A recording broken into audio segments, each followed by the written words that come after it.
Yeah.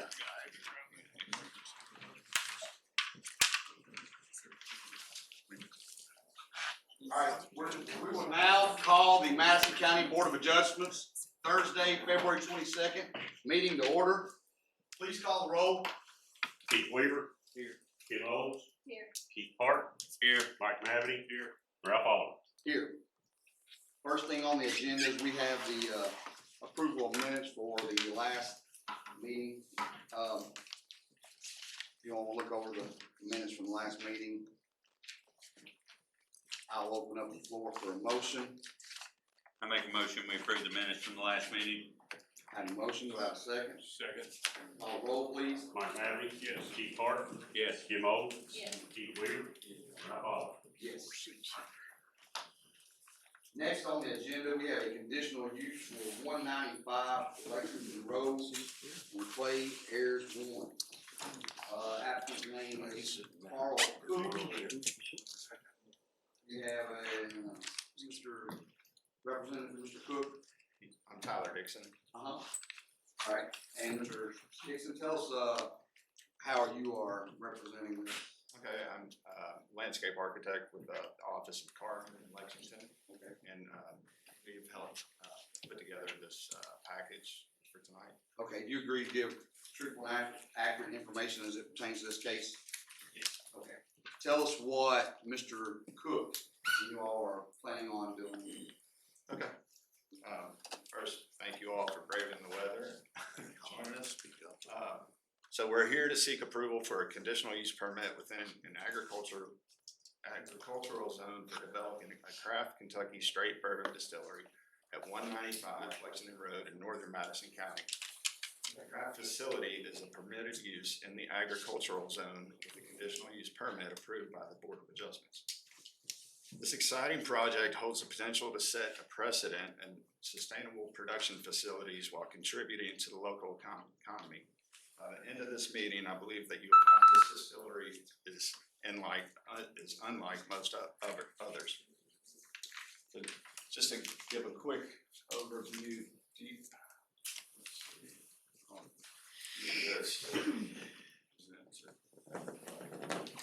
So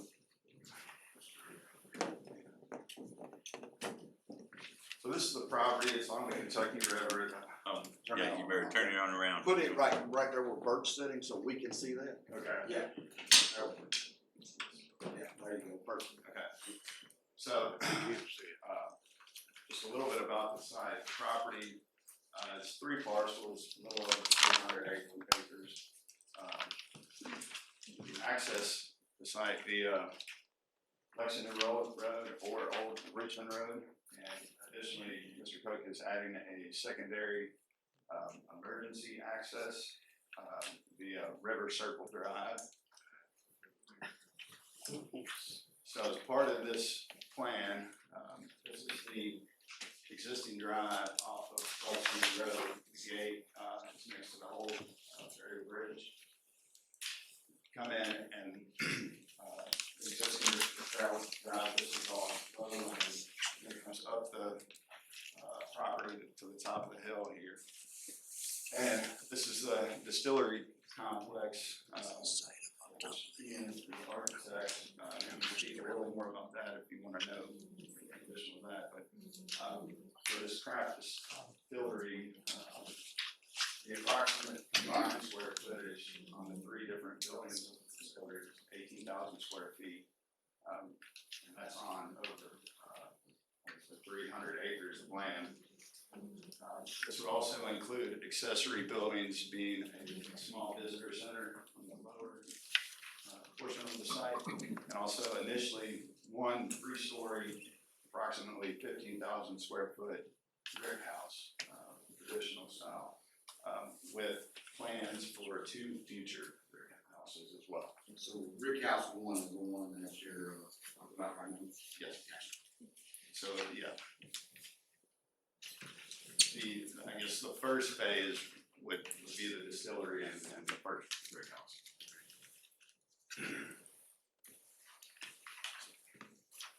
Mr. Cook's vision is to create an entirely off-the-grid operation, integrating delicately into the landscape of Madison County. His commitment to sustainability and a deep respect for the land sets him apart from most of the industry. He intends to build a distillery where every drop of the estate bottle bourbon is crafted from grains grown on site, ensuring 100% Madison County quality. A key feature of the project is a sustainable and responsible disposal of distillation waste. All waste will be managed on site through industry-leading processing methods, minimizing environmental impact. He has partnered with the University of Kentucky Jim Beam Institute. Their involvement will help ensure that every step of the distillation process adheres to the highest quality, innovation, and sustainability standards. The distillery's construction and ongoing operation will create local employment opportunities. The distillery is committed to sourcing materials locally and fostering partnerships with local businesses and suppliers. This will support existing enterprises and potentially encourage the growth of new businesses. Furthermore, visitors to the distillery will increase tourism to Madison County, bringing additional revenue to local restaurants, hotels, shops, boosting the hospitality and retail sectors. We envision the project as a catalyst for the area's overall economic development. In conversations with the executive director of Visit Richmond, Lori Murphy Tatum, summarized the desire for distillery facilities through a survey conducted in the 2022 Richmond Tourism Strategic Plan. Once complete, the distillery intends to begin operating 5 days a week with an initial staff of approximately 15 employees. Tours of the facility will be limited to around 100 visitors per day in groups not expected to exceed 25 people at a time. The anticipated traffic impact is less than a 4% increase of the average daily vehicle count calculated from 2021 data acquired from KYTC, and that's for Old Richmond Road. So, kind of wrap this up, Palisades Distillery is not just about producing exceptional spirits, it's about cultivating a product deeply rooted in the land and the people of Madison County. We hope you support this unique endeavor to enrich Madison County and enhance the community's economic vitality. This conditional use permit meets objectives of Madison County planning and zoning ordinances and thresholds for approval of the conditional use permit. At this point, I'm going to turn it over to Stuart Olds. He is local counsel on the behalf of Mr. Cook. I believe he had some words to say, and also Ian. I have one question, Robert. Yes, sir. 5 days a week, what hours? Do you know the hours they plan to operate? This is single shift. And Carl, are you able to hear the questions? So, we'll have to do, anybody that's gonna answer any question, will have to come to the mic, we'll have to get sworn in, we'll have to let us know who they are. And that's just so we can get it on for the minutes as well. So if you're gonna answer a question, you're welcome to come up and get that out of the way if you want to, and we'll get Carl on the record. And that way we can have a little back and forth if that's what we're wanting. Yeah. Sure, is it? Well, that's what I was saying, is something Stuart can answer before we start swinging back. You wanna hold your questions maybe till everybody's. Yeah. Okay. Let's do that. Yes, sir. If you're looking for hours of operation from me, Mr. Dixon probably has a better understanding of those than I, but I'm ready to just add a few comments if I can. Yes, sir. I'm Stuart Olds, I'm a local attorney here in Richmond. I represent the applicant, Near Bridge LLC, which is Mr. Cook, asking to construct a craft distillery on this project. Mr. Dixon's indicated about a 300-acre project. Mr. Cook bought that last year. A couple of points I want to make. One is that in September of last year, the county, you all, the Planning Commission, and the Fiscal Court substantially amended your land use ordinance. And when you did that, you added distilleries and breweries as conditional in ag zones, I think probably industrial zones and maybe other zones. And as I understand, the intent of doing that was to attempt to draw these facilities to the county for tourism purposes, economic purposes, et cetera. Those did not fall in the county's land use ordinance, I don't believe, before that. So they were added with that intent. Mr. Thomas can speak to that, and I have with me tonight Steve Lockmuller, who is the magistrate for that district. I've spoken with Steve. He can also speak to the intent of adding those to your land use ordinance, and is here tonight. After having talked with him, he is in full support of the project. He is the magistrate for the district in which the property will be located. If you have questions of him, I'm sure he'd be glad to answer those. Second point I'd like to make is what we're asking you to do is basically almost a purely agricultural venture. This is an agricultural zone. I could go in it today and grow corn and tobacco and those kind of things.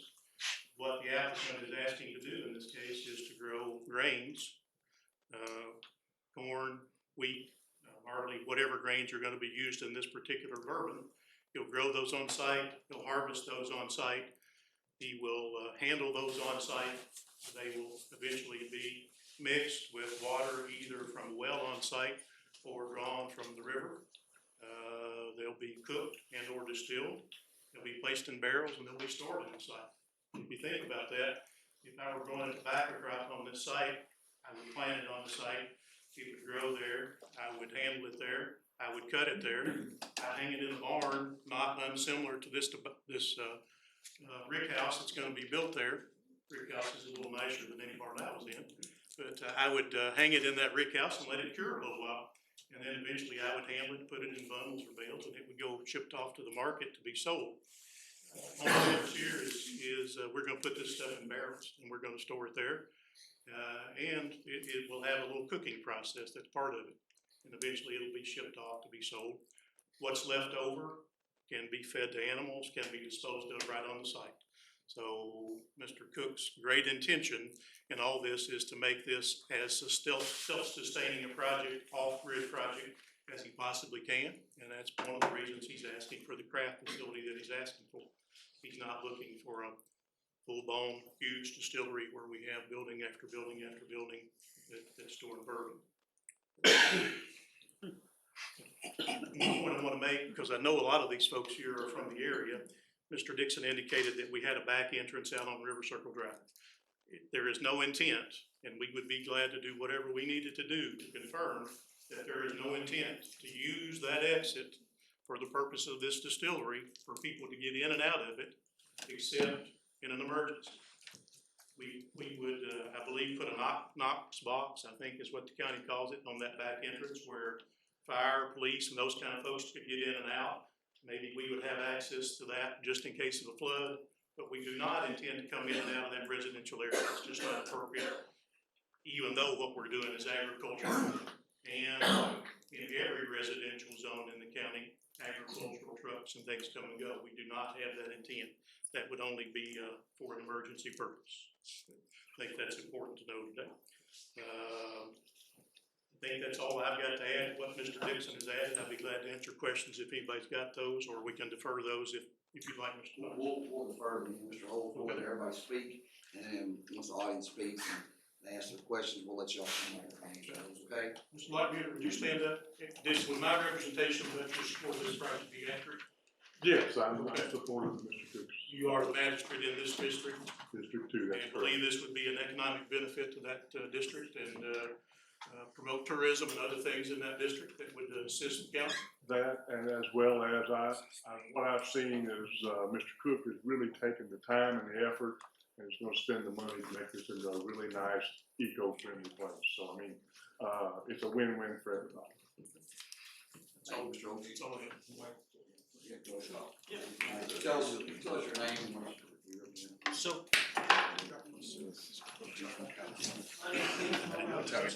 Architects, I'm the lead of the Lexington office for Joseph Joseph. Do you agree to give truthful and accurate information as it pertains to this case? Home? With McCollum? Tennessee, FHO. Yes, sir. is working with them. All right, go ahead. My statements are brief. This is a wonderful project. The focus on integrating this into the landscape, generating as much of the product used in the process on site, as well as keeping any waste on site as well. It's really a unique and exciting opportunity from a distillery standpoint. Joseph Architects, we do distilleries all around the state, and very familiar with this industry. This distillery in particular, both in terms of its craft scale, the generation of the inputs such as grains, water, etc., and then recycling those through the process without letting that leave the site, is a pretty exciting project to work on. I think it integrates well in the landscape and will be a soft touch. You got another photo of some audience has seen. Sure. If you wanna go in detail, yeah, switch it out. Go in Yeah. detail on that, give us a little background on that, and what's gonna happen there. So this first rendering here is the distillery.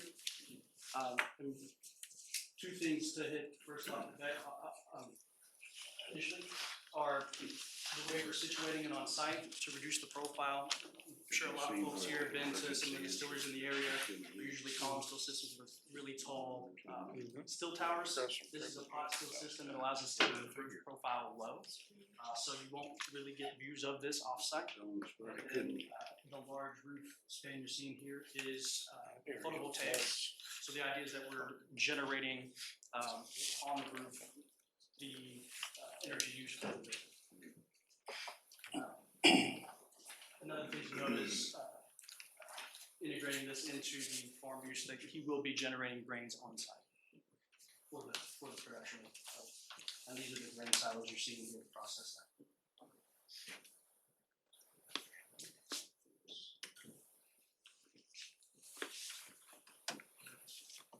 This next rendering is brick house 1.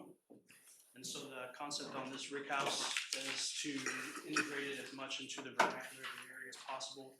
This is based off of the style of tobacco barns in the area, slightly different louver patterns based on the ventilation needs for a rick house as opposed to, say, a tobacco room. But the idea is to keep this as integrated in the landscape and the vernacular area as possible.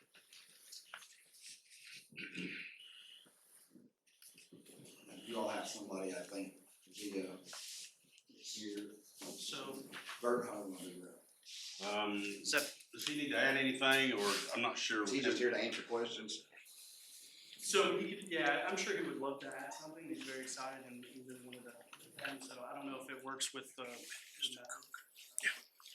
don't know how, I don't, I don't know how to get him on. I don't know how- Everybody can hear it's him. just on If the- everybody can't hear him. So this is virtual. He wasn't able to. He lives in California. Is he currently in Come the, back over to the podium. Sure, yeah, absolutely. is he currently in the business of distilling, or he just This is the a. money behind it, or what? Oh, this is Carl's vision. This is a passion project. He's invested. He is. My understanding is some of his intent is to also locate here. I don't, that's some of his I can personal see business, him. so I don't want to. Just for the record, Mr. Cook, we can't get you on the record today because you're not here in person to speak. So, during this, if you have something that you would like to be transferred, you can let Mr. McCall or Mr. Keep on. Dixon, let them know, and they will provide that information for you through us. Just the way this process works, that to be able to speak on the record, we need you here in person. So that everybody understands, we're not trying to lock the honor out, just all of y'all came today or here in person, we want everybody to be able to speak. So that's the route we're going, and he can transpose that through them if he needs to say something, once we let the audience start talking and ask the questions, okay?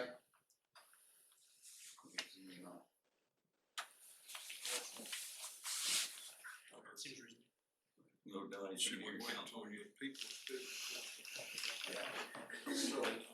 So you all presented everything. I'm sure these people here wanna voice things and ask questions. So what I wanna do is I wanna give you all an opportunity to ask questions and let these guys take some notes and be able to prepare to answer your questions. And what we don't wanna do is 25 people get up and say the same thing, okay? Is there somebody here that's representing I know I spoke to an attorney earlier, is there somebody here that's representing A a group or a larger set of people? So, my name is Liz Natter. I'm here on behalf of Kentucky Resources Council. We were contacted by some of the residents. By no means were we contacted by all. Liz, why don't you come on up and let's just because you stood up, let's start there, and then if there's other people that wanna speak, we'll give them an opportunity to. Okay, all right. Well, good evening, and I have some copies of my presentation for the members if I may approach. Sure. If you want for our record, and if you want to. There's a letter and a copy of, I have a PowerPoint. Mr. Thomas. This is the Kentucky Resources Council. I'm not clear what that is.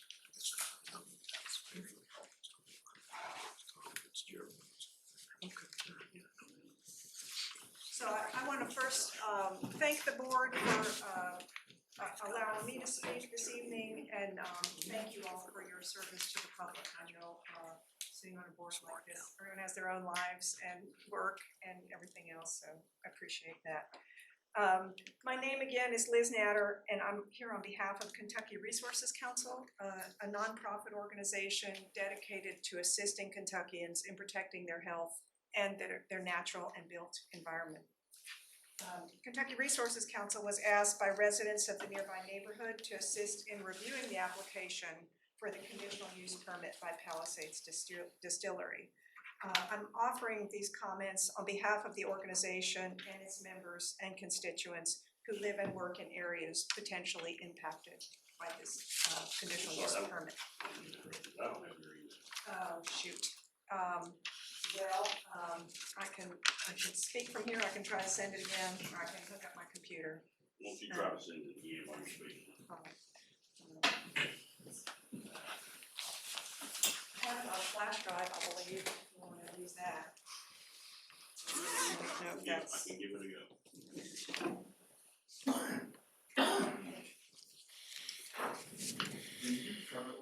Just a question I have, you said you're representing some homeowners, maybe, who have concerns or questions. yes, Do you happen to have a list of those people? I don't have a list, but some of those folks are here tonight, I'm gonna let them speak up if they wanna identify themselves. Okay, yeah, absolutely. And for my purposes, I'm trying to find this, when we send this out, we have a list of boundary properties, Yes. and I don't see it in here. Lydia, is it in here? You have it? I have a list of. Okay, perfect. If you're here and I wanna do it like this, we usually have a list for everybody that's going, bordering this property. So if you are here and you're one of those bordering property owners, you care to stand up so we can identify who you are? Alright. Okay, that's good. So everybody standing is a bordering property owner. Thank you. Alright. Now we're doing this down there, while we're getting that ready.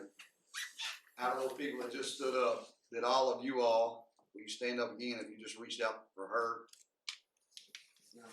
Okay. That's what I want to see. Alright, one group, everyone.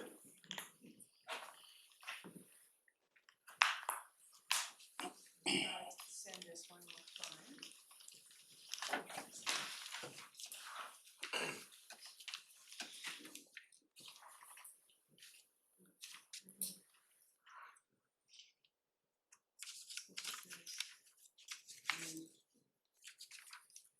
Okay, well, you all have the presentation in front of you. I want to say that Kentucky Resources Council appreciates the role of bourbon in Kentucky's history and in making this Commonwealth a destination for tourists.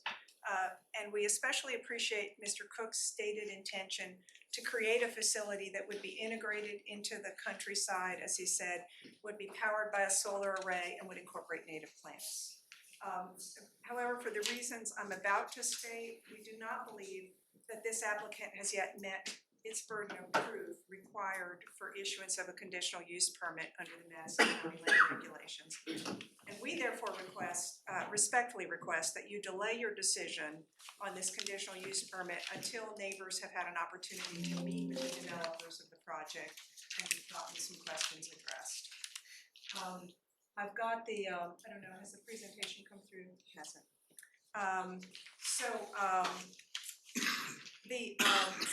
The conditional use permit review criteria include that the proposed use would not involve any uses, activities, or processes that would be detrimental to any person, property, or the general welfare by reason of excessive production of traffic, noise, fumes, glare, or odors. Sorry, I skipped a page. Those criteria also include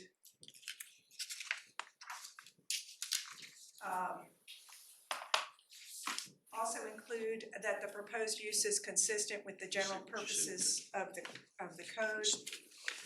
It may just be too large, it's too many. I could wait and let some other people speak first. Let me give this.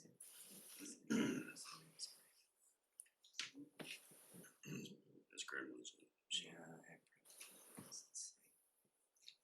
It's not even showing up as sent, so it went whoosh.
So, under the Madison County land use regulations, the applicant has the burden of demonstrating that the application complies with applicable standards.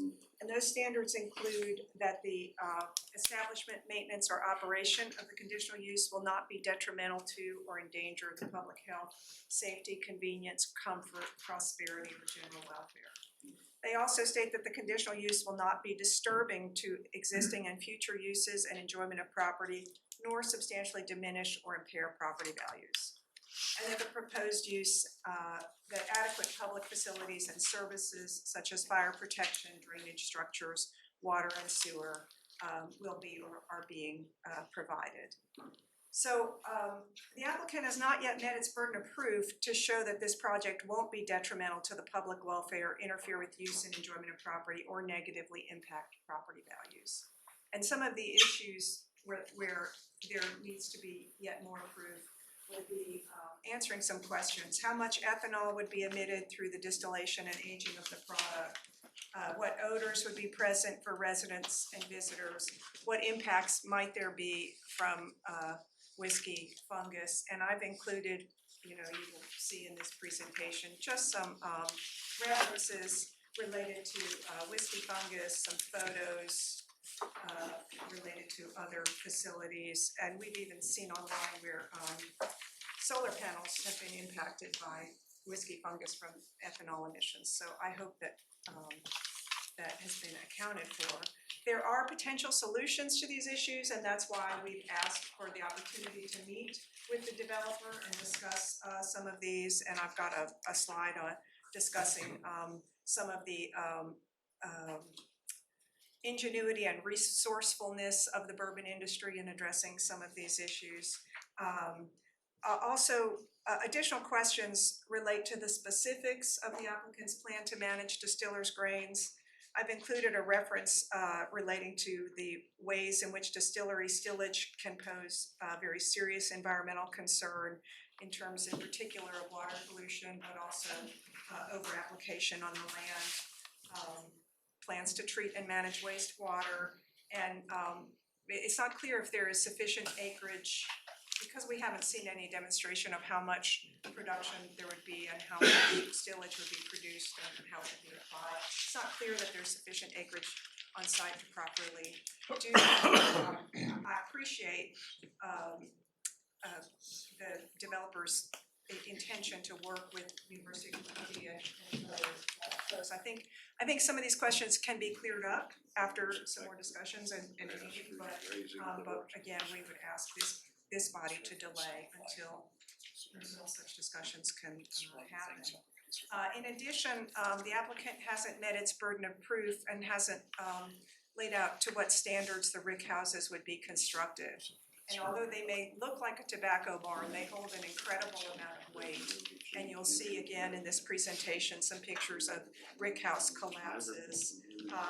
The Courier Journal pointed out that there are no regulations, although these things stand and hold these barrels for many, many years.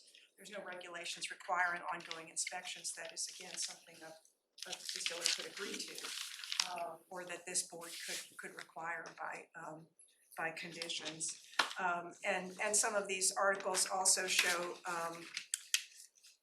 spills, collapses, which there have been several in Kentucky, and the wild turkey fire and spill, which had approximately 17,000 gallons of bourbon spilled into the river near Frankfurt, killing about 228,000 fish, according to the Courier Journal. That's 17,000 gallons, and one of these rick houses would hold 7,000 barrels. So a barrel is about 50 gallons. We're talking about maybe 350,000 gallons in a rick house, if I'm correct. So it's a lot. And then the question of, what will the safeguards be for spills is another issue that we also mentioned in our letter. There have been a lot of questions raised about the pressure on our forests from the need for white oak by the bourbon industry, and again, that's an issue where the developer could commit. I appreciate the developer's commitment to sustainability, and there would be some ways to address that. Finally, we are respectfully requesting that the Board of Adjustment postpone action on the conditional use permit for the distillery until these issues can be resolved. Alternatively, that there be limits placed on the conditional use permit to protect nearby residents, including potentially that the conditional use permit be limited to the single rick house that was discussed today as part of the initial project, with and to see if there were adverse impacts from that prior to expansion. Thank you again very much for allowing me to speak. Appreciate it. Sorry about the technology. So for the audience, what she was going, we have a land use book that we go by when we approve conditional use permits. So a lot of that, what she was doing, she was quoting in our land use book the requirements that for a conditional use permit you gotta have. So that's what she was quoting. Most of that come off of page 13 in our land use book. It's public knowledge, but basically it's the review criteria for any conditional use permit. You have to meet those criteria, and as long as those criteria are met, you don't have to have a restriction put on those criteria, and that's why we have this land use book. So that way it's like for us to check the block system. All right, they did this. It's all within land use regulation. We can use this and go on with that. So now, since Ms. Natter has spoken, we'll start this beside Mr. McPoe. Sir, does anybody want to get up and speak and have questions for the people that are presenting today? All right. Come forward there in the back. There in the back. Come on up, sir. And again, we're gonna let you come up, but what I'm not gonna allow to happen is the same thing in redundancy. If all people get up and say, I love this for this reason, it's the same reason, or I don't love this for this reason, we're just not gonna do that, okay? So if you hear one of your questions or concerns being brought forward, take it off, so that's what I was gonna say, thank you. Yes, sir, please state your name and, address, please. Yes, sir. My name is James Carpenter, Mhm. and my address is now 1045 Riverview Drive. Mhm. We are a new landowner. My husband Scott Ackerman is also here. And our property is directly adjacent to the property we're talking about tonight. Okay, do you agree to give truthful and accurate information to things, okay? Yes. Okay. What's your concerns or non-concerns? Absolutely. So, first of all, looking over the project, I mean, it looks exciting to me. And interesting, since Kentucky is known for bourbon, I can certainly support that. And I will say I'm not against progress. And however, I do have some concerns. I was not aware of Liz or that effort to be a part of or work with her, so I would like to join in. I was unaware that that was an option. She might be working with other homeowners in the area, so I'd certainly like to join in with that. And I agree with the comment of, please defer until we can get some of these questions answered. One of the questions that I'm concerned about here is, what about light noise? We talk a lot about environmental impacts. When I go out and stand on my property that's right there on the Kentucky River, we have 15 acres there. I can look up and see an absolutely beautiful starlight. So what does this distillery do with light noise? That's one question I have. Another question I have is, since we are directly upwind or downwind from the distillery with the prevailing winds going from west to east, any odors, any aromas, any fungus is going to directly cross our property or the Kentucky River, one or the other. Because we are directly on his eastern border. So I am concerned about that. I'd be glad to meet with Mr. Cook or his representatives if they're willing to meet with me and talk with me about these concerns. I'd actually like to walk the property with him. We found it to be beautiful, and it's just a little bit of heaven. I'm concerned about sound noise. We talk about production, about distilleries and what that's going to be like, and waste management being on site. Well, that's great. Are we going to have mechanical engines running at night, processing waste? Are we going to have fans running at night, making sound noise? Today, I can go to the property and I can watch a group of heron nesting in a sycamore tree, and I can hear them. No noise whatsoever. How will this project impact that wildlife? I'm concerned about the wildlife impacts to this property. For me, it's a little bit of heaven. I intend to live on the property, so that's why I'm very interested in what's happening here tonight. And again, I am not against progress, but I do agree with the comment, can we slow down the roll and possibly defer until we can meet with the gentleman and actually have some more questions answered? So you currently don't live at the property that's. That is correct. We are working towards that goal. We just purchased it last year, as did our new neighbor, and we want to be good neighbors. And so, one other question that came up to me, we talked about the access to this property, increased tourism, which might bring in revenue and such.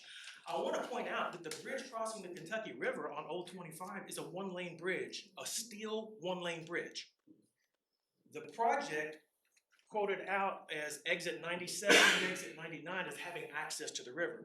One of those is going to require coming around on the Madison County side and coming down the hill where currently that gentleman's got some property slippage. I'm not sure that road's going to do too well in the long term. There's some slippage going on out there. So there's that road. The other road, which is going to be on the Fayette County side or Clark County, I'm not sure which. Thank you, Fayette County. That crosses a one-lane bridge, which already is a little bit of a traffic jam from time to time, especially in the summer. So how's the traffic issue going to be addressed with either large trucks, tourism buses, something like that, trying to get across that one-lane bridge across the Kentucky River? That's the question. Or are we going to be just dependent on the other part? So I didn't really expect that I was going to be speaking tonight, so I didn't have all of the questions, but anyway, I think that probably covers it for me. Someone else has already mentioned the emergency access, River Circle, that is something I was concerned about. And as far as drawing water from the Kentucky River, has this project also contacted the Kentucky River Authority about a permit for drawing water from the Kentucky River? And maybe they have, I don't know. But, so there's people a lot smarter than me here, I'm just asking questions. My wife will be interested in it. I think that probably covers it for me. I thank you for your time, and Mr. Cook, if you're listening, I welcome an opportunity to walk the property with you and see how that's gonna directly impact me, because I am your neighbor. Thank you. Thank you. All right, so now we'll go next. Does anybody else want to speak on having concerns,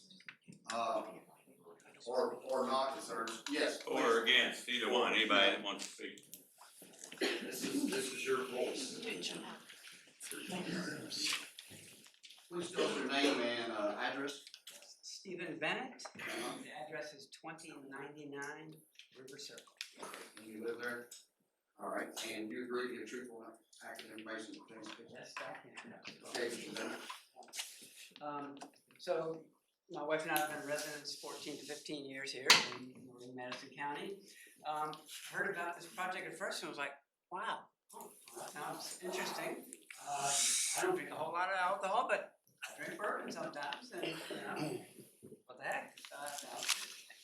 So, but I did begin to have mixed feelings, and some of those were keyed in by the term black fungus or whiskey fungus.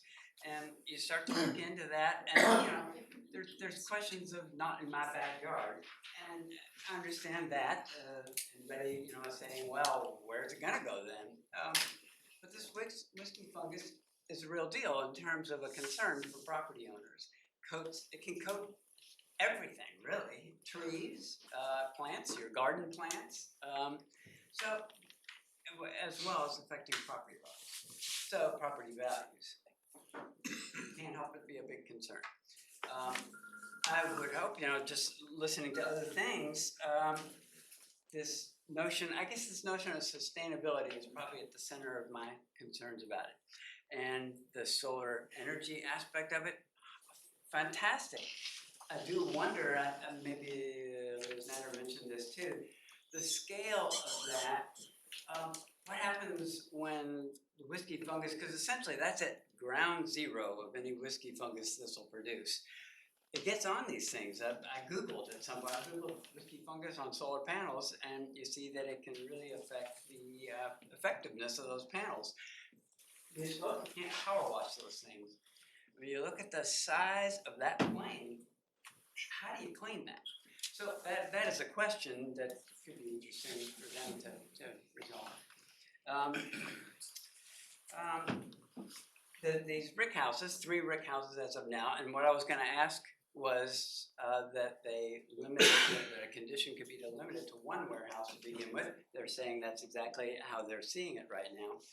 But to really look at what effect that's having, apparently 2,000 to 4,000 barrels a year, I think, production I saw in the Herald Leader today, it would take 2 to 3 years to fill up 1 warehouse. So that maybe buys time to really look into these technologies that are developing, capturing that ethanol, securing it somehow so it's not creating that whiskey fungus. That would be a big deal. So I would hope that that would be seen as an opportunity to really look into solutions that create that. Now, I also agree with all of the other concerns you've heard tonight, just about this delicate ecosystem of this area with complex layers of wildlife, the beauty of it, that's what drew us here as well, the blue heron rookery, just things that make it special. And I certainly hope, well, the other sustainability issue I was going to just reiterate briefly is the oak trees. There's incredible pressure on the amount of trees, and it's just a curious detail that oak trees themselves are home to they host more of the important insects in our ecosystem than any other tree. Hundreds and hundreds of species of caterpillars, stuff like that. So at a certain point, that's important too. Other than that, So my ask had originally been for one warehouse, well, also the delay to get more better answers, concur with that. And my other concern as a property owner would be conditional that the project doesn't expand beyond current scope as described. One thing that Mr. Olds did speak to briefly in a conversation before this, I was just curious, nothing was said about the upper part of the site, which is the largest part of it. So there's down by the river, narrower, it's a little wider where the distillery proper is. So yeah, on this image here, you've got the narrow part, which I think used to be called track 1. This is mostly on what is called track 2. But up here is the area closer to River Circle, track 3. Series of fields separated by lines of trees that indicate on Google Maps or Google Earth, any of that. So is that completely just dedicated to the idea of growing these grains? It seems like you'd need that much room to support the project. But still, it's hard not to have concerns that what if it's that put 10 more rick houses up there? And of course, it's impossible to speak about exactly what they would do in the future, but still, it makes me wonder. So I really hope for the possibility of being quite excellent neighbors in both directions.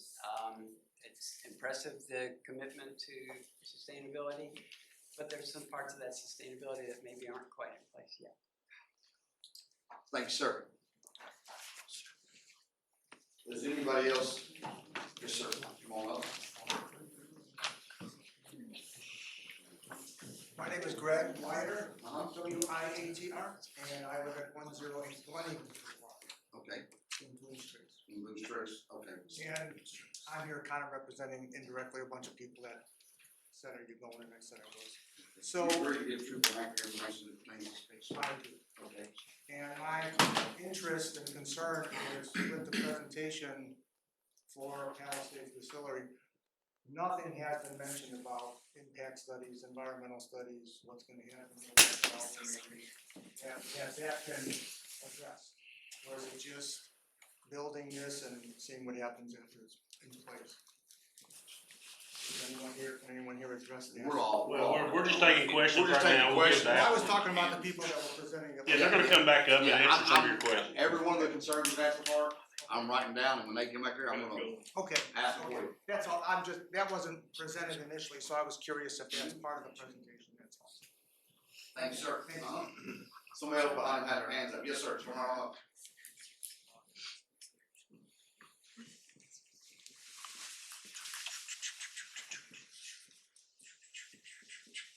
State your name and address, please. Mike Everett, 2043 River Circle. Yes, sir.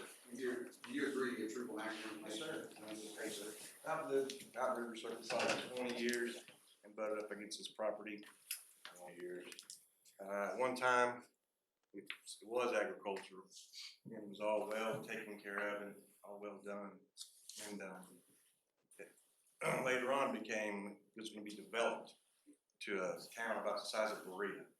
So I'm more excited about it with Carl's vision of it being agriculture and driven towards sustainability versus 1,000 houses and, traffic, sewer, garbage, bedroom community that's going to be, make their money over to Lexington and come back to Richmond, sleep and pay taxes over there, where this would generate more revenue for us versus anything else. And that's really all I have. I'm excited to see it. There's a grain field behind my house. I'll be more excited than that or that. They're deer eating wheat, whatever, versus a house that I can look at, a kid's trampoline blowing over and hitting my house. And that's all I have. Thank you, sir. So just to clarify, you are adjacent to the property. Right up against Okay, I thought this was just. the end for years. Sure. Thank you, sir. Thank you. Yes, ma'am. And don't hesitate, please, to come up and speak. Like I said, this is what we're here for. This is your all's mentions. Yes, ma'am, please state your name and address. Janet Rivers, 2030 River Circle. Yes, ma'am, you agree to give truthful and Yes, sir, I do. Yes, Thank sir. you, ma'am. My husband and I have lived here for probably 17 years now. I am thrilled to see this come in. We have had the options of having, what, 2,500 homes or something like that. That was just not sustainable. Our concern is the emergency exits that we knew nothing about until tonight is gonna be right across from my bedroom. So the emergency exit that Mr. Olds said that. That we have never heard about is gonna be right across from my bedroom. I have a unique perspective on this because I do have some connections to the equine community, and Mr. Cook is thought of highly. And when I first heard of this project, I was thrilled to have it. I think we all know that this is gonna be developed at some point. We can't stand back and say this is never gonna be developed. We know it is. I'm just concerned about the entrance and exits because our home, our driveway floods, and sometimes it's up to 6 feet deep. So if you're gonna use, where I think you're gonna use, like I said, it was never given to us as that emergency exit, because when it floods up in our place, it's gonna flood that exit down there at the river. Has this been addressed?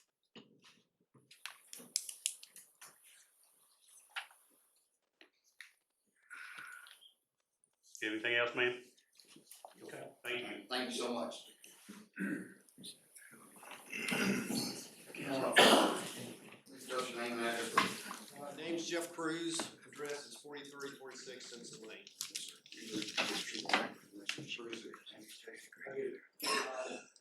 First again, thanks for letting me speak.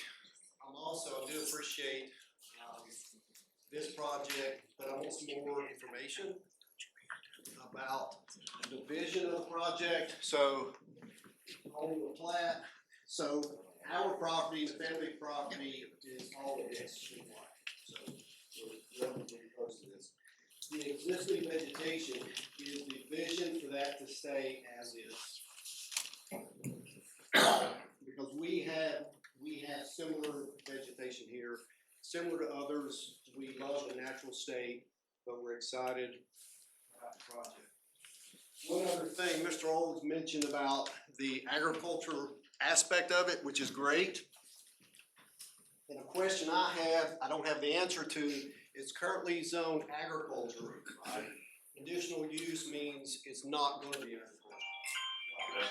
No, that's not correct. It's currently zoned agriculture. Conditional use is they're gonna do something on that agricultural property. So just to give you the background, so a conditional use permit does not change the zoning. A conditional use permit goes with the property owner. If he was to ever sell the property or move off, then the property reverts back to agriculture. Okay. A new owner would have to come back before this board. A conditional use permit goes with the owner, not with the property, so it's not changing the zoning at all. Okay, so for clarification for me again, so currently with this project, forget about a new owner, it will be conditional use and not agriculture. No, it'll still be It agriculture stays agriculture. with the conditional use. Yes, it will not change the zone, the way say for instance, your subdivision is zoned residential, this is gonna stay zoned agriculture. That's what the purpose of the conditional use is allow it to be used on agriculture. Okay, so with that answer, you have the primary entrance, you have an emergency entry exit, and that's it. I guess that's a question I have, that's it. He'll come back and say, but I'm pretty sure he said there was two Okay, roads. so that's a question, Yeah. that's strictly the only two entry exit points. Okay. Thank you.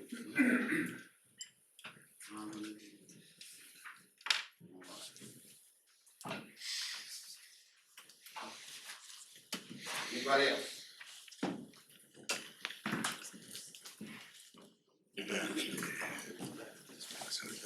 Hi, my name is Laura Montoya, and my address is 2099 River Circle. I've lived there for, I think, about 15 years. And my opinion at this point, I got a notice about this hearing because my property is adjacent. And so I've been spending the last 10 days or so trying to understand what establishing, basically, there are agricultural activities that are gonna take place on this site, but it is also an industrial site. I mean, there are industrial processes that are going to be part of this distillery process. And so I've been trying to understand that. It's a steep learning curve, thinking about all the different kinds of permitting that need to permits that need to be satisfied, contingencies for fire response, for the things that have been mentioned about the poor state of the roads to access the main entrance, what to do in case of catastrophic failure of the warehouse, and on, those kinds of things. And I hope that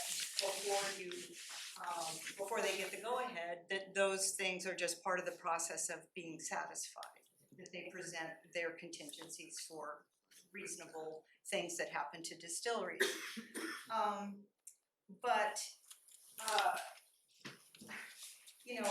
To describe the property, and I know technically it's zoned as agricultural, but there's more going on there than agriculture, as it is.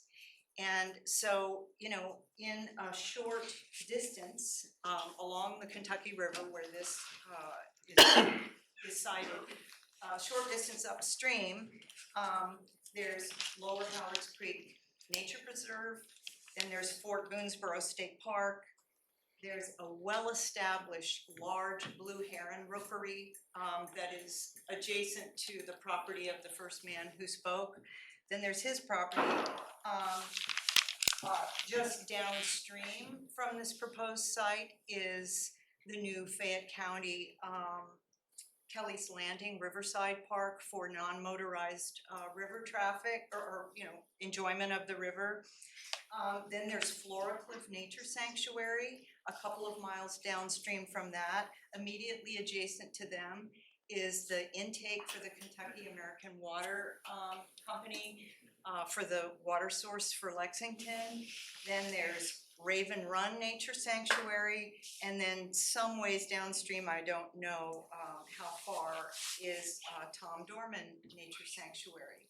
So, the character of this site that has been purchased and that is asking for this permit is not just agricultural. It is part of a corridor along the Kentucky River that is home to, just an incredible array of biodiversity that can be impacted by industrial activity. So we really hope that we have a chance, because 10 days does not seem adequate, to have a conversation with the owners and the designers about their thoughts of dealing with a site that is incredibly delicate and has lots and lots of stakeholders just in the terms of the communities of people that study these animals and species and that have been working for decades to preserve this critical corridor for wildlife.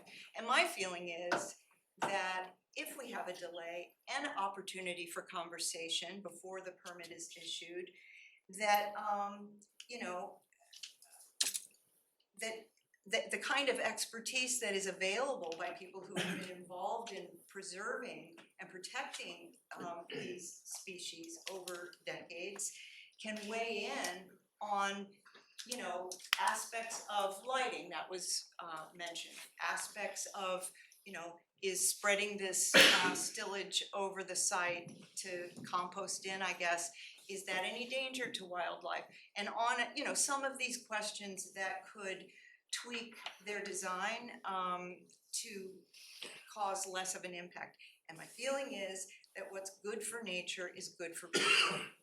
And that's really important. So this is a very special site. It's part of a corridor that has been worked on for decades, hoping to, you know, also have an impact of ecotourism. And it's really important to look at it through a lens that is not just ticking the very basic boxes of sewage and runoff and those kinds of things, that there are other concerns. So I really hope that we have the opportunity to have that conversation and that we're given some time for that. So thank you so very much. much.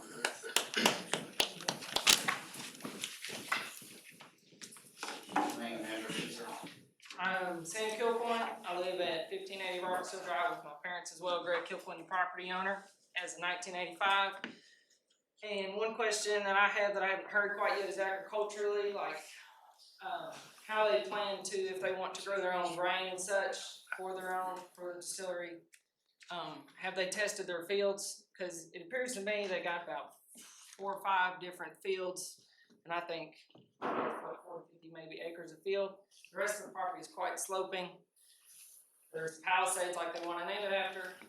And I know the soil on ours at 1580 is probably 1 inch to 2 inches at most of topsoil. It's decent for hay, it's not great. How good is it gonna be for their grains? Have they thought about how they're gonna store their farming equipment? Because if you're gonna have agricultural, they said they're gonna employ, I believe, 15 people.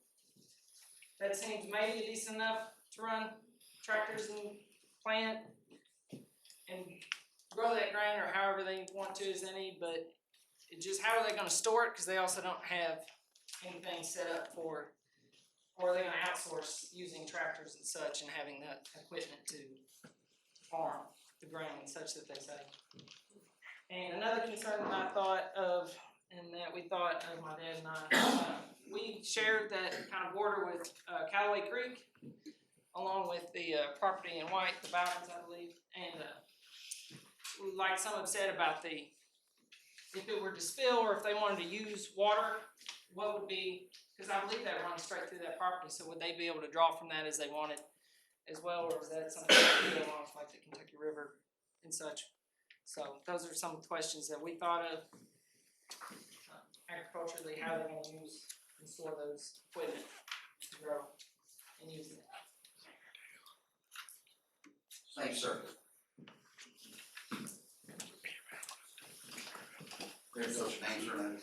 Keith Walker, 1575 Roberts Hill. Yes, sir. You ready to get your record first? Yes, sir. Yes, sir. Kind of want to reiterate on the black bundles. I was a lineman for the phone company, and we had some jobs in between Millville and Frankfurt. And I heard somebody mention Jim Beam. They've got a really old facility there.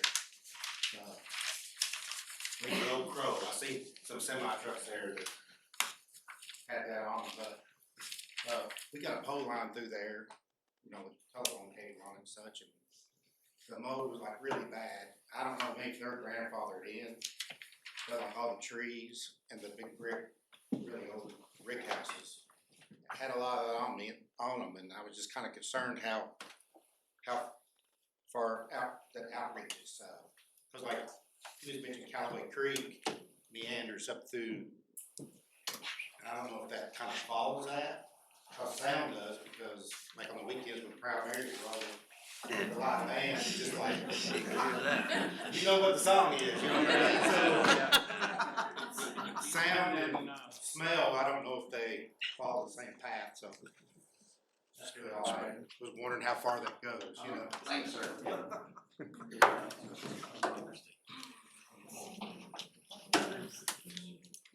My first name is Cy, C-Y, my last name is Mott, M-O-T-T, and I live in 27 Center Circle.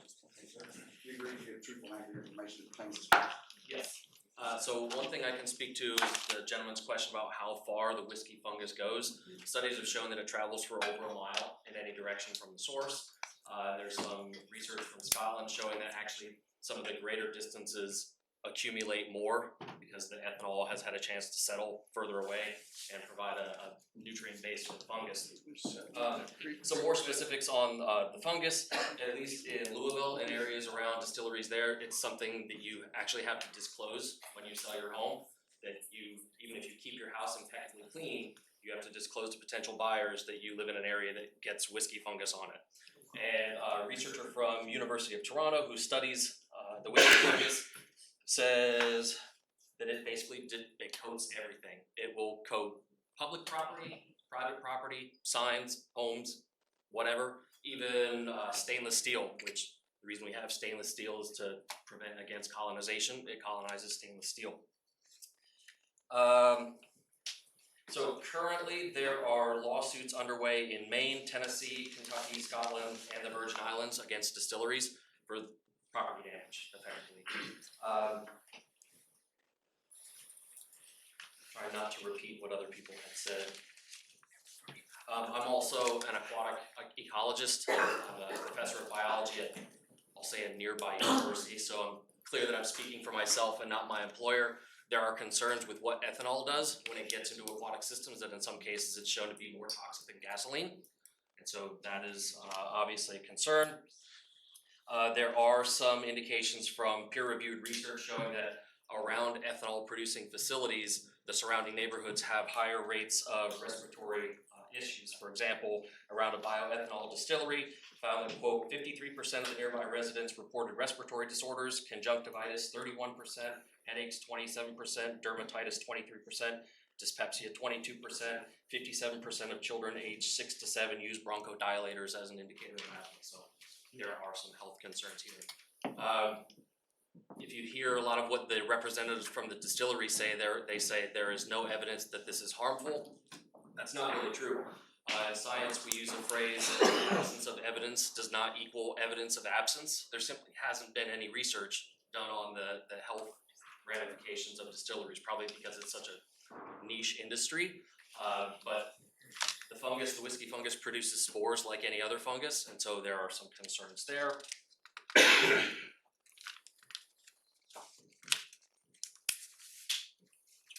And there also, one other thing that I was curious about is there's listed on the plan of having a containment pond. And I was unsure of what's going in that containment pond, if the owner has applied for a mid-piece permit, because that would act as a point source of pollution. That was not really addressed. And then what wasn't really made clear is what sort of efforts are going to be made to possibly mitigate or prevent the ethanol release. There's things like thermal oxidation technology, which basically burns off the ethanol before it gets out. And distilleries like Jack Daniels say that's not reasonable. They don't really give you an indication of what reasonable means. I suspect it means free. This technology is somewhat costly, but that could be a way to mitigate some of the ethanol release. I think most of everything else I have to say would be repeating. Hey, one question. Yep. Is whiskey the only spirit that generates this fungus? Nope.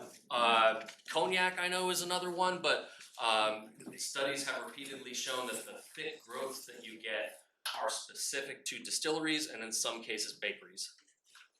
Is there a certain ingredient or something that they use that causes that? It's the ethanol. So it's the ethanol coming out away from the distillery that is serving as a food basis. It's the food for the whiskey fungus. And so the whiskey fungus is a naturally occurring thing, yes, but the dense concentrations that you get all over people's houses and signs and everything, that is specific to the distilleries. So the ethanol is the vapor, the liquid It's vapor vapor. that's, okay, gotcha. If they were making vodka, then you wouldn't have this problem, is that? I don't know. I don't know what the off-gassing of vodka specifically is, but for whiskey, it's the ethanol that serves as a food source. Thank you. For the sake of time, I know we may have somebody else have some questions, but I'd like to have some of these questions answered by our experts that can address some of these before we're here all night. I was really trying not to come in. That's all right. Yes, ma'am. Say your name and My name is Ruth Babbitt. I live at 2071 River Circle. I own 2 properties that butt up to the lake. You agree to treatment aggregate To information? answer your question, the evaporation Ma'am, you alcohol. need to answer his question, Just it's say- determined. Oh, You agree to give truthful and accurate information as it pertains to this case? sure. Thank you. The alcohol that is evaporated from the rack houses is what the fungus grows from. It So it's not the distilling process, it's The most, the aging process. most of what they call the angel share, the 3%, is from evaporation from them housing the barrels, and it evaporates out of the rack houses. Some probably comes from the distillery, but not as much as from the rack house. And I do agree with him, there's an answer for that. And so, you know, if they would consider thermal oxidizers when they build the rack houses, you're eliminating the problem to begin with. We have new technology, we don't need to do things the same way we did 300 years ago, because that's the way Daddy did it. There are better ways, because we're more condensed now, there's a better way to control how we live within our environment. So if he would consider at the front end, spending a little more money on each rack house, it would eliminate a lot of the fungus problem. So you said that was 3% from the aging process? Angel Yes, share. it And what source do you get this from? I don't know what I'm reading. And whenever you go to the distilleries, they'll tell you the same thing. Okay, so you don't have a resource that you can, I do not. I didn't look it up because I didn't plan on getting up. okay, thank you. Okay. Uh-huh. So, the point is, there's an answer to it. So let's use new technology to fix some of the old problems so that we don't continue to have the same problems. Where does the answer, where does it come from? What? The solution, where did you get this resource from? That's what the cognac distilleries are using, in California and in France. And they said it makes no difference in the flavor of their cognac, which only makes sense because they're taking stuff out of the air, not out of the barrel. The exchange to the barrel of the alcohol is still the same. So, those are things to look into. And that's really all they have to say. And I'm clueless about that, what is cognac? What is cognac? What is cognac? It's brandy. It's expensive brandy. It's Good brand. it's a brandy. Okay, it's a brandy, gotcha. Just wanted to clarify that, all right, thank you so much. Yes, ma'am.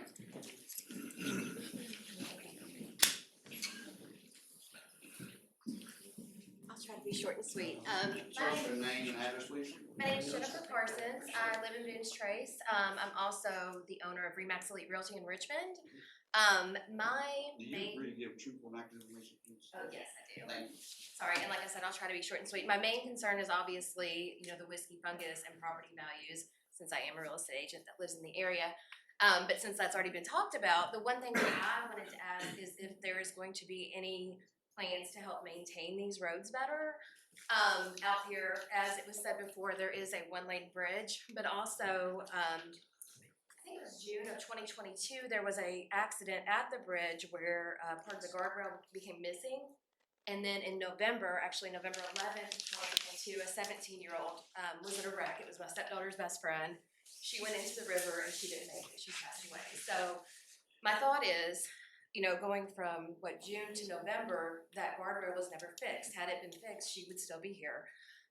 So I just want to make sure that there, with all the traffic coming through on my bridge, that there's going to be, you know, plans to maintain those roads better. That's all I have. Thank you.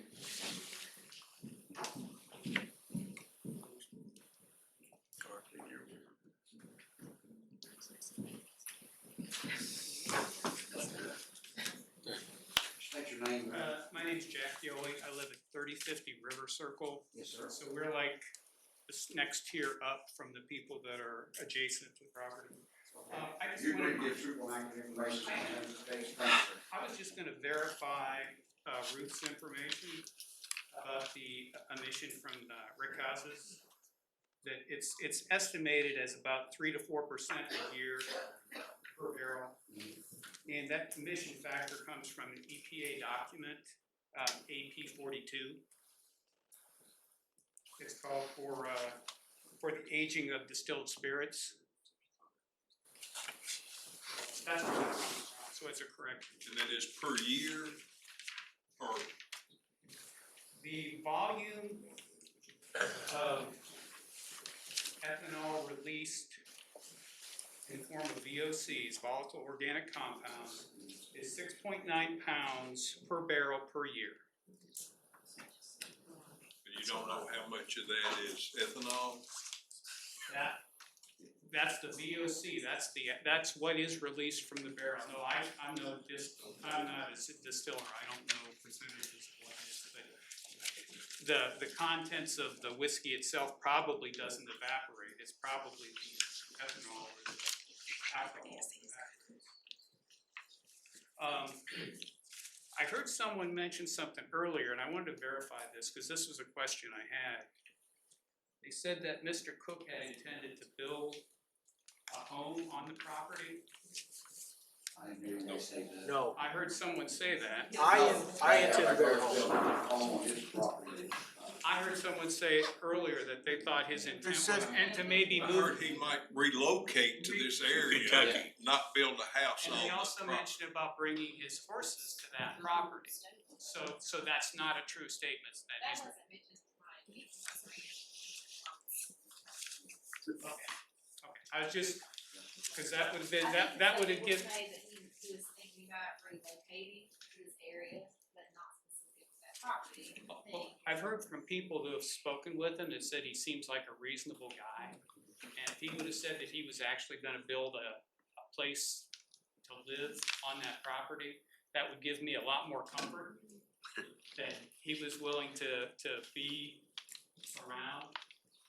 So anyway, that's all I had. I think it's an interesting project. The description was pretty rosy. So I hope that the people that are doing the project can make that happen that way. Thanks, sir.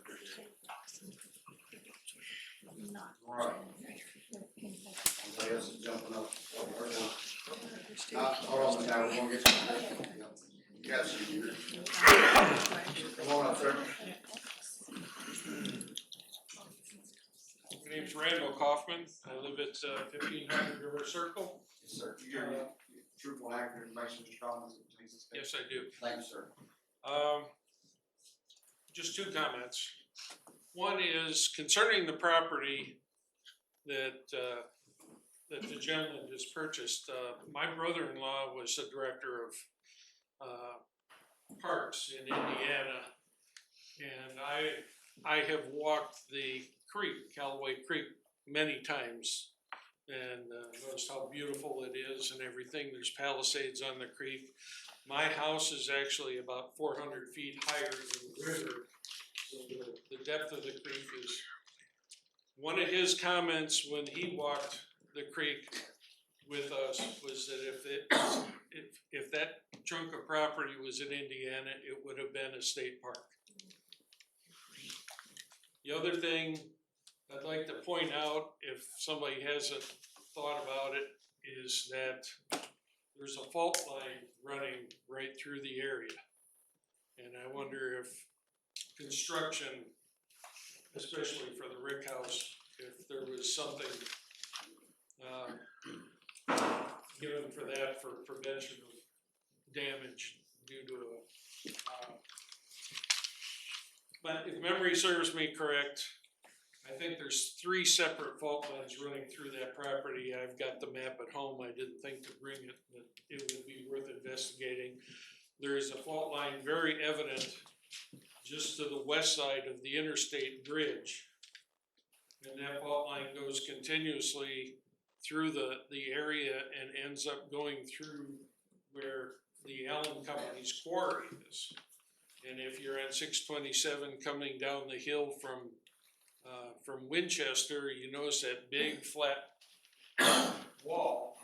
That's the fault line, and they are mining on the north side of that fault line because that's the material that they desire.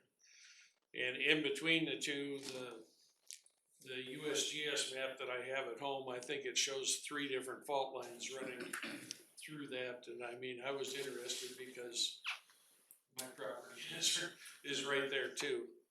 And I get reminded this of every day because at about 5 o'clock every day, the Allen Company sets off their explosives in the mine. And everybody in our neighborhood feels that, so that's a reminder every day, yep, there's a fault line there. So I just wanna bring it to the attention so that anything can be done to minimize anything in case that should ever happen. Thank you, sir.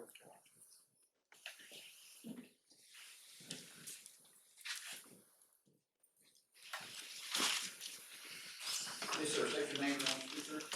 Charles Chandler, and I live in Lexington. Okay, and you agree to give truthful and accurate information that pertains to the case, sir? I am. Okay, sir. I don't know. I feel like there's a state for Fayette Countyans here. I have one curiosity is with the solar power. I approve of the solar power, of course, and everything. But this is in the Kentucky River Palisades area. And my experience with the Palisades area is that it's socked in by fog, like till 11 o'clock or longer every day. And I'm wondering how that works with the solar power. The other thing that I wonder about is the Kentucky American Water Company intake is just a mile and a half or 2 miles downstream from here. Is there any requirement for this development to make this matter known to Kentucky American in case of spills or whatever? I don't know if Madison County gets any water from Kentucky American, or if it's just Fayette and beyond. I know it goes into Shelbyville and places. That's something that, and the bridge, the bridge I think dates back to 1869. So there's some, I'm sure there's some interest around in preserving that bridge. I think it's one of the oldest of that type in construction, still in existence and still in use. So I wonder about, I don't know who's in charge of, who's responsible for maintenance of the bridge. And there's all kinds of access to the highway and stuff. I assume all these would be taken care of with permits and stuff. I just wanted to bring those up, make sure they're addressed. Thanks, sir.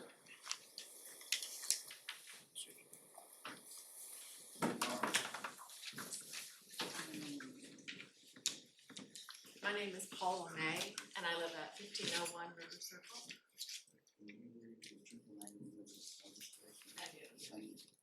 My concern, my understanding was that this property is in a flood zone, and that was addressed years ago. We had a lawsuit with a potential owner at that time to keep them out of accessing River Circle to get to the property in the event of frequent flooding. So I just wanted to know if that had been addressed and if emergency use might seem like there wouldn't be very much opportunity to come through River Circle. But if it's a flood zone, that was the concern, is that the emergency would become much more. Thank you so much.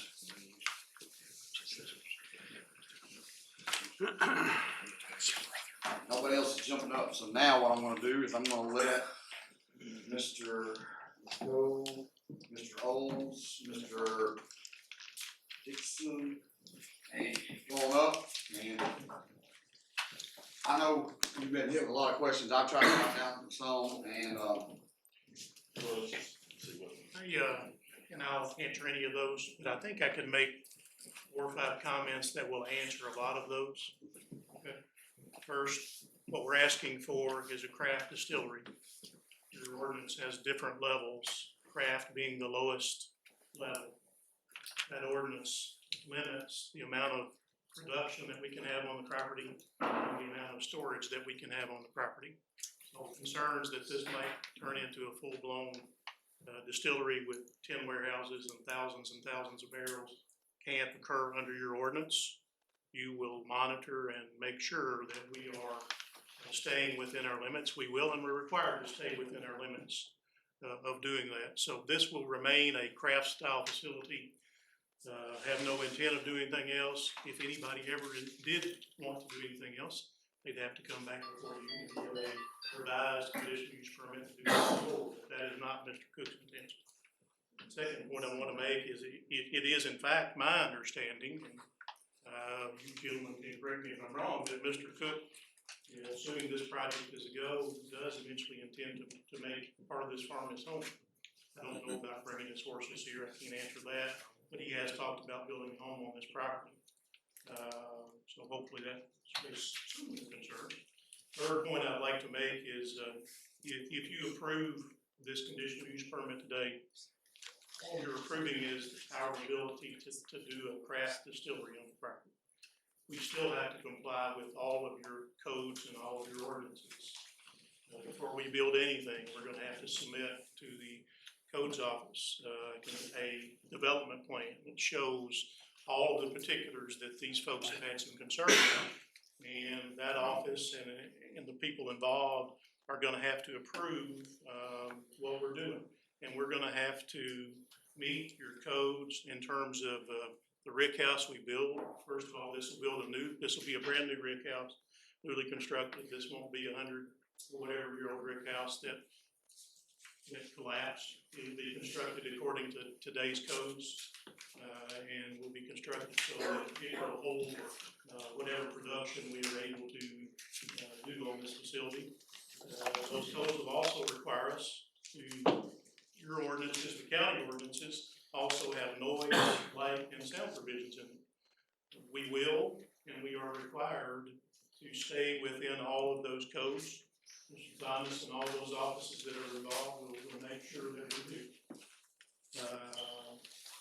Third point I'd like to make is where we are asking you to build this distillery. I've asked the engineers here with me tonight to tell me what's the closest structure. And that is 2,200 feet from where this building will be constructed. So, the impact that we might have on the neighborhood is not gonna be substantial because we're gonna be almost a half mile away from the nearest structure that's there. It's a 300-acre farm. Somebody said, can you grow the grains on there? Yes, we think we can grow the grains on there. And I guess I don't understand the concerns about the roadways. These roads were sufficient for Boone Straits to build 600 or 700 houses.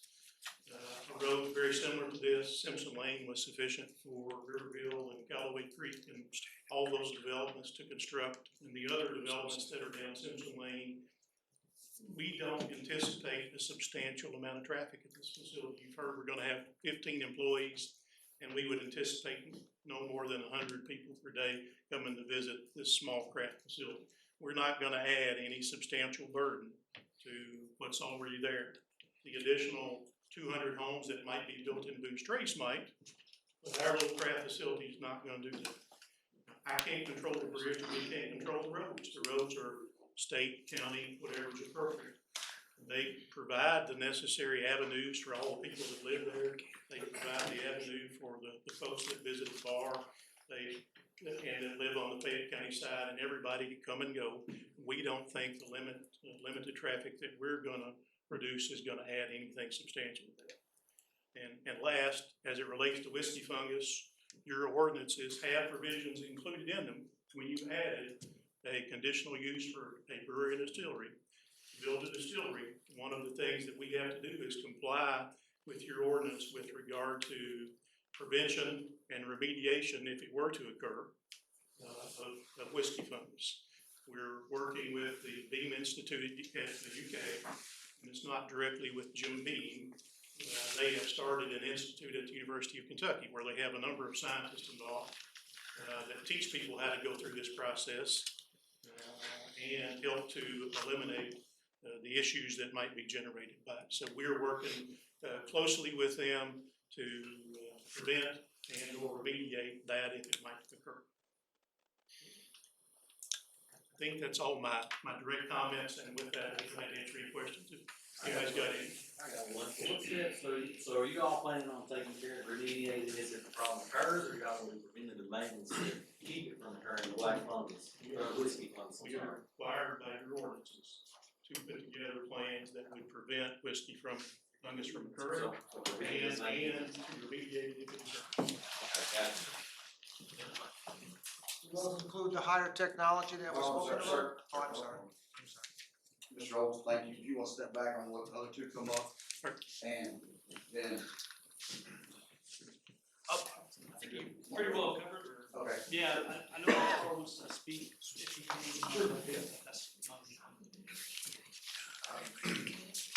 One of the concerns seems to be catastrophic events like a rig house failure, and you know, certainly Wild Turkey and some of these older distilleries are grandfathered in. They don't have the requirements that new facilities do. So KBC requires that all the liquid in a rig house be contained on site, in addition to a 100-year storm. So the ponds on the rendering are containment ponds, and basically the way you through a series of berms and swales, you would direct the spillage to those in the case of a catastrophic event. Got a question. One of the gentlemen was worried about the border of vegetation. I know you said you were doing landscaping and things, so what's your plan with like the border of vegetation, like what the property is?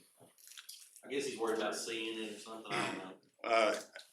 Along Callaway Creek, I mean, that's a very steep, we're not gonna be doing anything to. Okay, so we won't be doing anything? Yeah, basically the tree line, we're doing some very selective tree removal. Everything that's shown on there is existing, and the intent is to preserve that and work with the site instead of against it. Yeah, it was asked. So this yellow area is the part you intend to raise corn on? Yes, yes, that's the meadow area, but the property extends further, I guess. Out to the right of that rendering, and that's probably where some of your cropland tends to be. Right there is more of your better cropland probably that's gonna be there. You can see the pastures here versus the tree areas, you know, these are obviously pasture areas. So the rendering of some of your photographs that we had here that show, looks like grain growing right up against the solar panels is probably not an accurate portrayal of where you're actually gonna plant the grain. Well, if he's saying the yellow is, then I think It is, and I think that's more for visitor experience. Right. That's not to produce the part of the. You're having it all growing around the brick houses. It's not what you're gonna be harvesting and going out. Right. That's the intent. Yeah. Well, they may, but I would think that that's the majority, that they're gonna grow it right around these buildings, but. That's correct. But they could. So, I know the board and the codes and planning has tons of permits, y'all know that y'all gotta apply for all those. The only, major one I see here that I see a lot of concerns from, what I know, on the tick marks, is the emergency exit process on that. Again, you all said that's an emergency exit, that's not a primary entrance and primary. That's correct. Go in a little bit more depth about. Esther, you wanna, he's the one that brought that Yeah. up, he might wanna speak to their intentions on that. They had a lot of concerns, Mr. Rhodes, on that, the emergency exit, the purpose of that, it was brought up that it might flood there, how It does does the emergency flood. exit work, if It it's does underwater, flood. what purpose of that? Every year. You know, just different avenues and purposes of that emergency exit, why you would need that emergency exit instead of the main entrance, just to. We hope we never need that emergency exit. I just wanted to make a point that it's there in the event that there were a traffic accident that would block the main exit or something. There would be a way to get out of this property. I'm not an engineer, so I can't speak in terms of what part of the property's in a flood zone, but not all of it. We're building outside the flood zone. I can't tell you whether or not that, where these folks' house is. Someone else here may be able to, said I can't. We've got a front exit and we've got a back exit. Two Straits has one exit coming out the front. As I understand, the other development here has one exit coming out the front. We're gonna have more hospitals, if you will, than will developments holding 600 or 700 houses. And we're gonna have 15 people there and maybe 100 visitors a day. So we think we've adequately provided for getting in and out, and we've adequately thought about what happens in the event of emergency. Thank you, Mr. I just wanted to identify that. Mike, you got a question? No, well, just, I mean, you know, if the river floods badly, this main entrance is gonna be flooded too. Is the elevation about the same at both those entrances? We're gonna have a warning about that, okay? That's not like there are gonna be 50 people in there and all of a sudden that entrance floods. Right. We're gonna know it's coming, and as a result of that, we'll close off to make it safe for anybody so that they don't get in there and get stuck. But if for some reason there is somebody in there and they get stuck, we hope they can go out this back entrance. Okay. Would you all anticipate it to be used only very sporadically? It's not You're gonna need an airboat. In order to get through, you're gonna need Our an trucks airboat. to take barrels out, our trucks to bring. Huh? Did John go in there? Yeah, yeah. Use that exit whatsoever. The little hanger. We hope, and certainly we're not gonna provide for customer traffic to come that way. The only reason that we mentioned that is so that you all would know that if an emergency, a wreck in the entrance, something that prevented somebody from getting in and out of that entrance, there is another way to get out. I have one follow-up question. I think one of the biggest concerns I've heard tonight is the pollution and the black fungus and all that. We've already established our one of the maintenance and remediate if possible. What methods are y'all gonna do to prevent it? And like, I think that's important to a lot of these folks, what methods are gonna be used. Not my field of expertise. I understand, like one of those other gentlemen. That would require a scientist, and I'm certainly not. I'll be able to tell you that. Yes, sir. I understand. And Keith, that gets to that point, that's something that you all could ask for as one of your conditions, is there some kind of plan or remediation plan or? Well, I think it's important to these folks because they've asked what method is gonna be used. And that's what I'm telling you, is if you want that to be one of your conditions, that they're required to provide that plan, and certainly you can do that. We are certainly working with the experts, to deal with that. All right, thank you, Mr. Schultz. Thank you. I thank everybody for being out tonight. I know this is not a, immediate response thing. I really thank Mr. Cook for his vision, and, don't get me wrong, I'm all about development, but I think we can all be in agreement that this looks a lot brighter future than maybe 2,500 houses. All right, so, but with that, in the same thing, I'm hesitant because of time, to use wisdom to allow us to talk and research more. So I personally don't feel comfortable with just an immediate answer. I don't know about the other members do or not, but at this time, I'm gonna open the floor up for a motion. I make a motion to table it. Second. All right, so we have a motion to table this.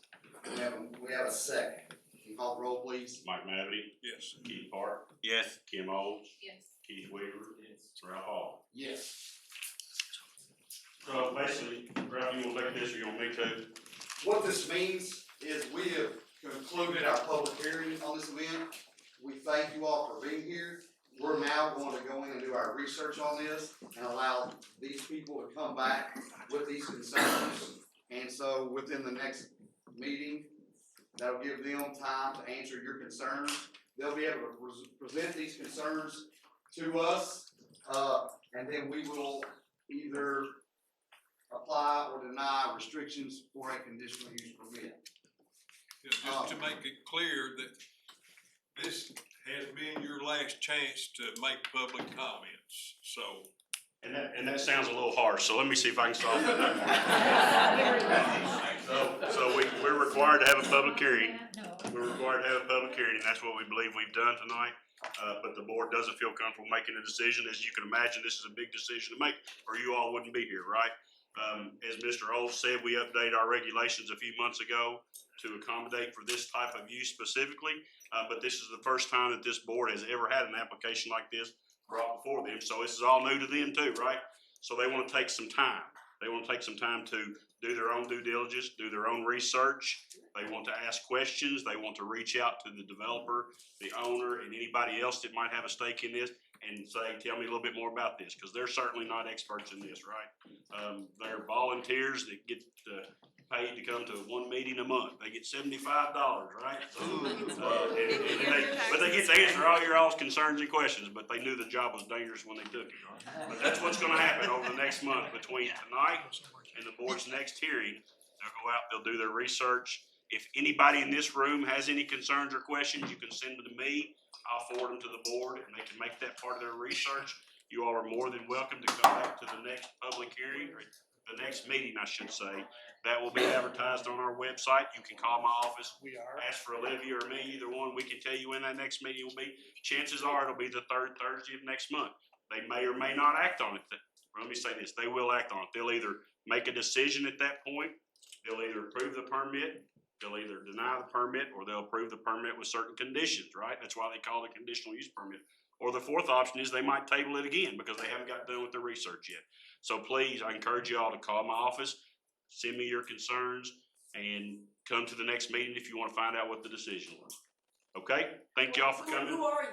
I'm the director of the Madison County Planning and Development Office. Director of Madison. My name's Bert Thomas. Thank you. Yeah, all right. Y'all wanna write my number down? 859 624 4780.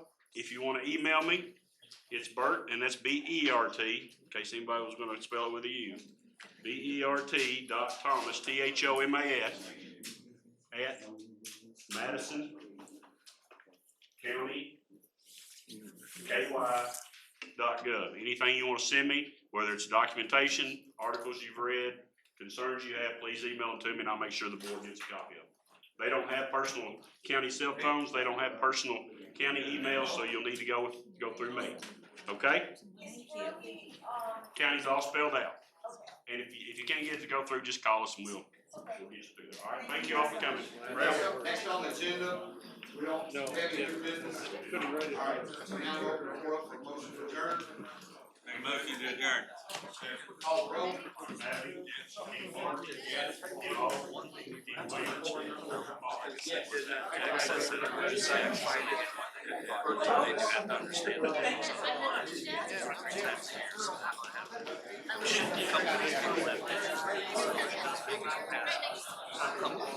I appreciate it.